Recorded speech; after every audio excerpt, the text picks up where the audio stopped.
Today I have a review for you for Banners and Bastions for the MetaQuest systems. I played it on the MetaQuest 3 because it supports mixed reality. So as usual, let's take a look-ski at the gameplay first and go from there.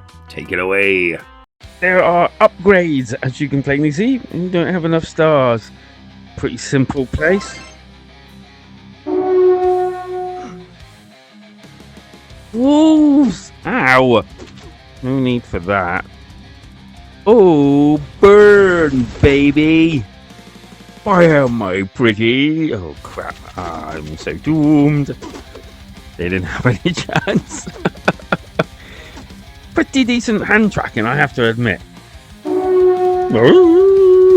18 swordsmen against my swordsman, spearmen.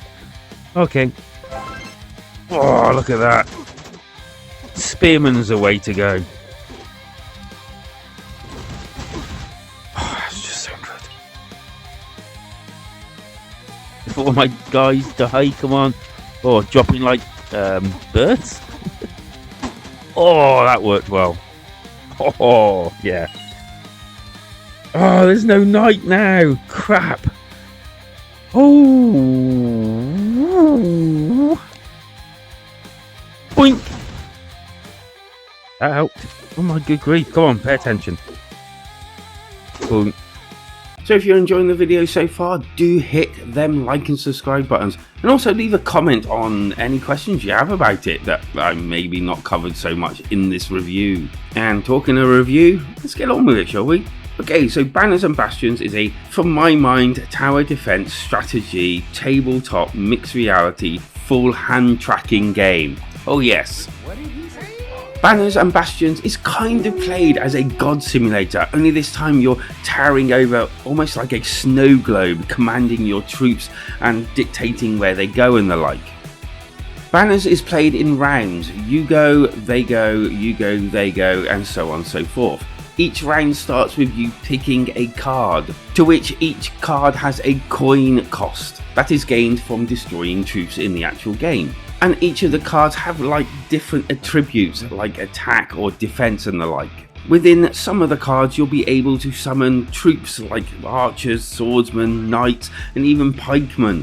And then other cards, heals or even barricades so that you can block the enemy in and stop them getting to certain areas. And then once you've set up your troops for battle and laid all your traps and indeed towers or defense strategies, it's time to hit start and start dealing with the waves of enemies that come along. Banners did actually add during the gameplay one interesting aspect for me, and it's something that not all tower defense games have, and that's the ability to move your troops during the actual gameplay. I.e., if you have two sets of enemies coming from two different directions and one of your set of troops has already defeated them, you can then move them over to the other side of the map to help your other troops defeat their enemies. It honestly is a small detail, but this really opens up possibilities and strategic implements. As I mentioned before, Banners can be played in mixed reality, and it can actually be played in virtual reality as well. But I will say that if you have the ability to play it in mixed reality, it's probably where you want to be playing it, as the virtual reality version is kind of a little bit plain. In fact, it's completely grey. Although I will say that the transition between virtual and mixed reality is actually quite a cool effect, and I did spend a little bit of time swapping between the both of them just for that effect. But mixed reality is probably the mode that you want to be going for if you have a MetaQuest 3. Sticking with a few negatives, the hand tracking sometimes doesn't activate straight away when you go into it, and you end up flailing your hands around trying to get it to activate itself. But I will say that when the hand tracking is activated and you're playing the actual game, I had very little issues with it. In fact, the only issue that I had was the fact of picking up some of the characters to move them to other areas during the actual gameplay. Felt a little bit fiddly at times and non-responsive at other times.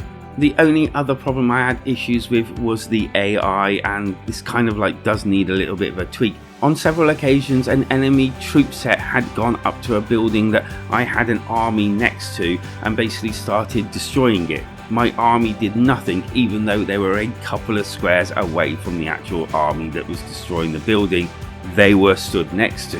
And I had to go in and physically give them a nudge in the right direction in order for them to engage in battle. Not really a game breaker, but it does pull you out of the game slightly whilst playing it. Anyway, back to good things about the game. Within Banners there is a upgrade system for a lot of different things, and this is done through a tree system, whereas each item costs a different amount of stars, and these stars are gained by completing the actual levels, and you get like 1 to 3 stars, and depending on how much you get, that's what you can spend. And of course you can save your stars up for more expensive items, and as you probably guessed, these can upgrade your troops so that they do better damage, take more damage, upgrade your actual buildings so that they can take more damage, and also upgrade other abilities and cards within the game, as well as the other special abilities that you get to use during the game, and these have a cooldown. You could either send in troops or indeed use a fireball to do damage to multiple characters. I really like this one. And the other thing that doesn't always get put into these tower defense games is bosses, but yes, this one does actually have some, which when combined with everything else within the game, it does feel like they put a lot of effort and love into this one. Graphics and sound. The graphics, I actually like the cartoony effect. Each level is procedure generated, so technically not every game will feel or look the same, and it also has procedure generated weather, which is pretty darn cool, which does also mean that you won't be playing the whole game just on a green platform. Getting really up and close and personal with the troops whilst playing looked pretty darn good as well, and the cards that you play with are 3D, you can turn them and it brings up this lovely 3D effect. Not 100% sure whether you can see that in the actual video though. Audio wise, the music wasn't too bad, didn't really turn it down apart from doing recordings. All other sounds were basic, but they fit the game well. The score. I love tower defense games and I really despise when people cock them up, but this one's done really well. You can tell that love was put into it and they kind of like knew what they were doing. They were like me, they've played tower defense games before and just wanted to add their own mark to it. Luckily enough, their mark was a good mark. It being procedure generated is definitely going to add a little bit more longevity to the game, but I am hoping that they will support the game after release and carry on making content for it. And the fact that it's in mixed reality helps the fact that I can sit down and watch TV whilst playing, and the fact that the snow globe isn't so big it obscures everything kind of helps me achieve this.